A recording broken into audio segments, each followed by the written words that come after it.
So today we're going to do our personal reflections on what our subtopics of beauty and what we thought of the class and what we learned about writing and critical thinking.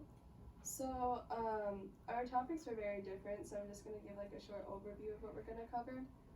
Seamus is going to talk about his personal reflections on musical beauty and how he reached his academic argument and like the struggles he faced while going there. And I'm going to talk about how my topic on how social media affects what we call beautiful. And I'm going to talk about how the research process helped me develop my writing and critical thinking and how I could apply that to other classes.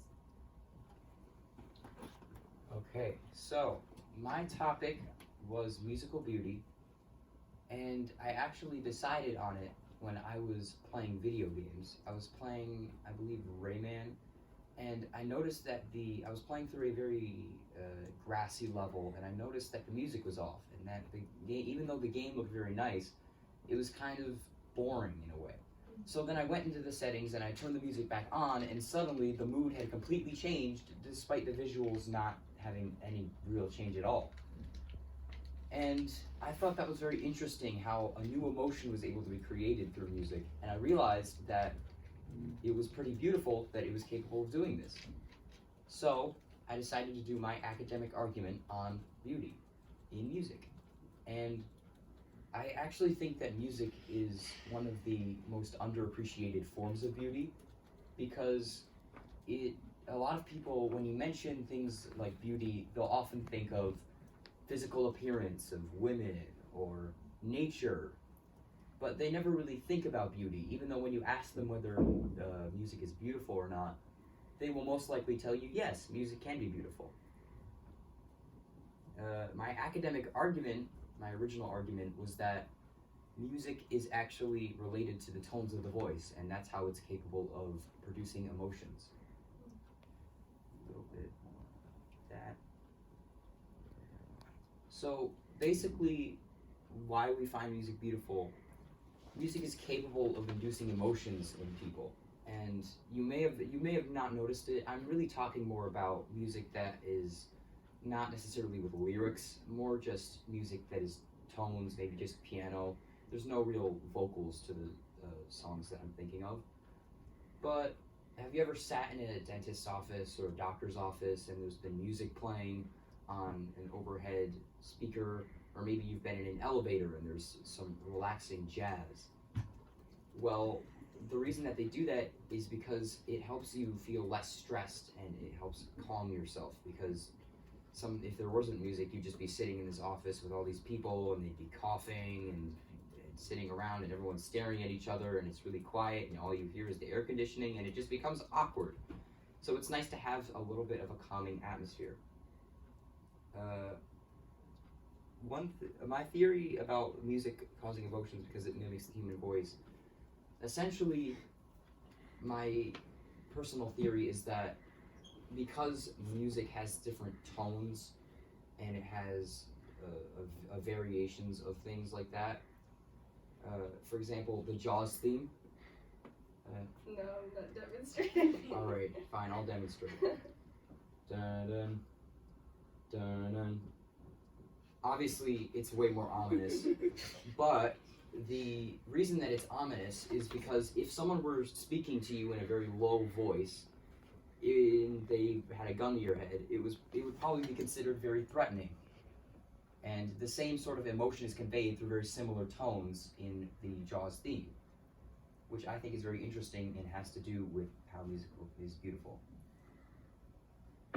Now, this topic did come with some struggles, and so I'd like to just talk about some of those struggles that I had, and also I'd like to give some tips to people who may have the same struggles. It was a fun topic, but finding sources was pretty difficult. I guess it was partially me not looking in the right places, and a lot of the times it was people don't seem to write as much on music, and finding things about it was harder until later on in the research process. If you had searched up something like nature or physical beauty of the body, you probably would have found a lot more because, again, that's what people tend to differentiate to. That's what people tend to go to when they think of beauty. I did find a lot of theories on why music is beautiful, which was sort of helpful, but really I think it's more important to look for things that are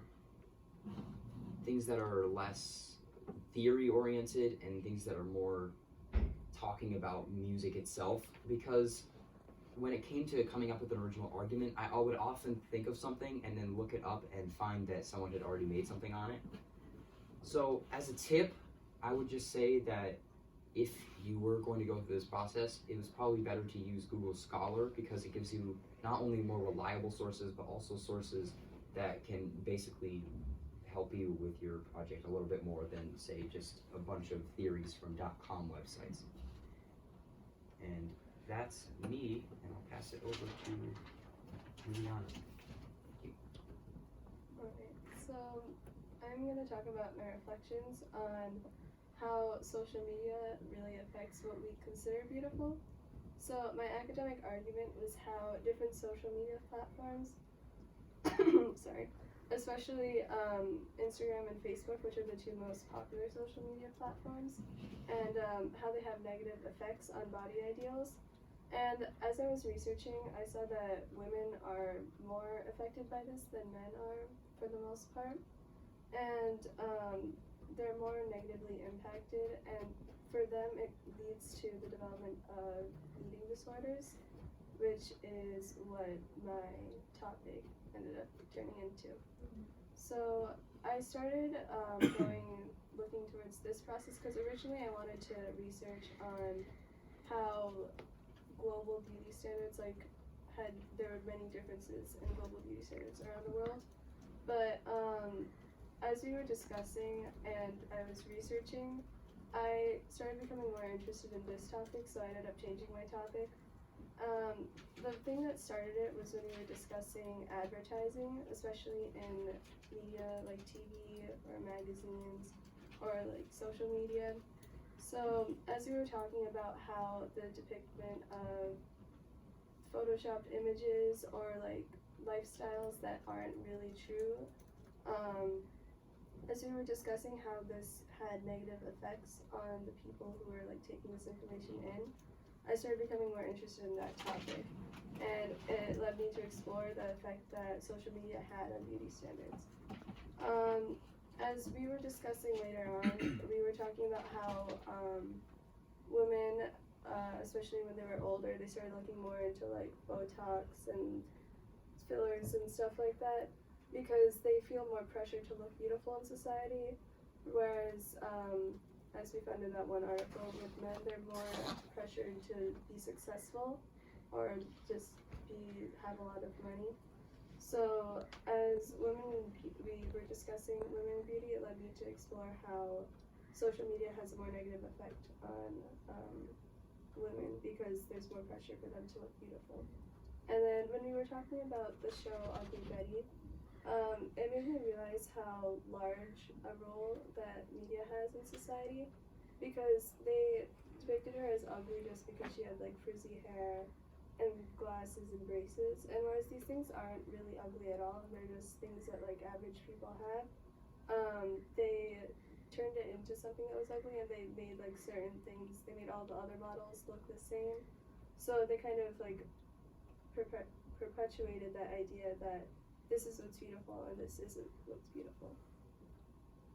So on my reflection on writing and critical thinking, throughout this process of researching, I learned that asking myself the right questions were very important because as I was looking at the different information in our articles and I was trying to figure out what exactly I should put and where in my actual paper, I realized that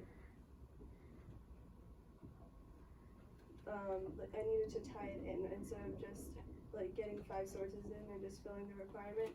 I needed to actually tie it into my central theme, so every time I put a quote in, I would do my best to explain why it went back to the theme and why it was important for this particular piece of my argument.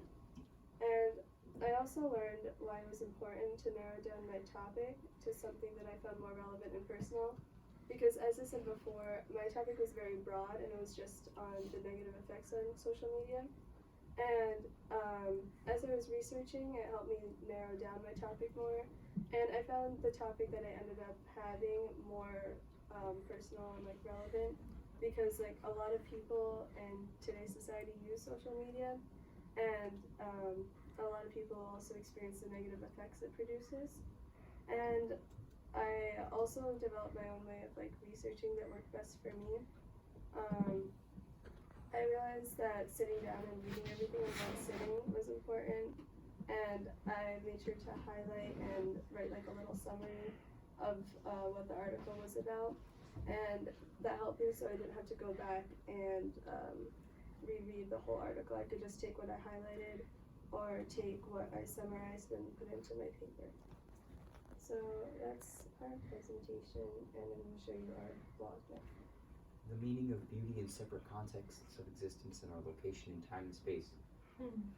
Musical beauty and physical beauty surprisingly don't have a lot in common, and so we're kind of blanking on it. Yeah. So these are all of our articles with the pictures to go in, and you can like click on it and see the rest of the article, and then we have our sources at the bottom. Yeah. Does anyone have any like questions before we go? I'm curious about pick one of the articles. You can think about this for a minute while other people ask questions. I would love for you to share one of your articles from your blog, something that really stood out to you, or a piece of an article that jumped out to you, and you can continue asking questions, guys. Yeah. I was gonna say, maybe I blanked out, but Seamus, what did you learn from like writing critical inquiry again? What did I learn? Well, I learned that it's always important to look on more than just one basic subset of sources, because a lot of times the sources you need are in other places.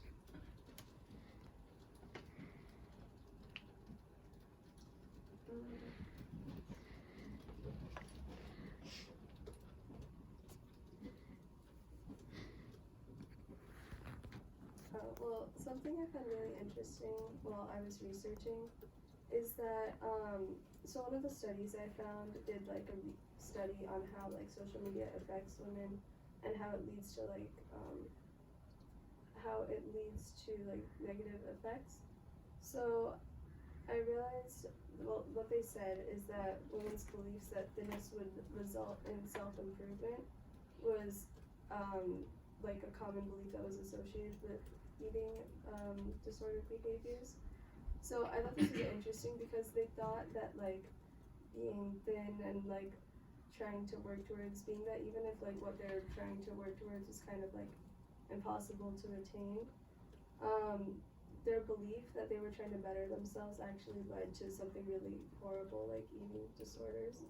So I thought it was just interesting that like they thought they were improving themselves, but it really led to such a negative effect.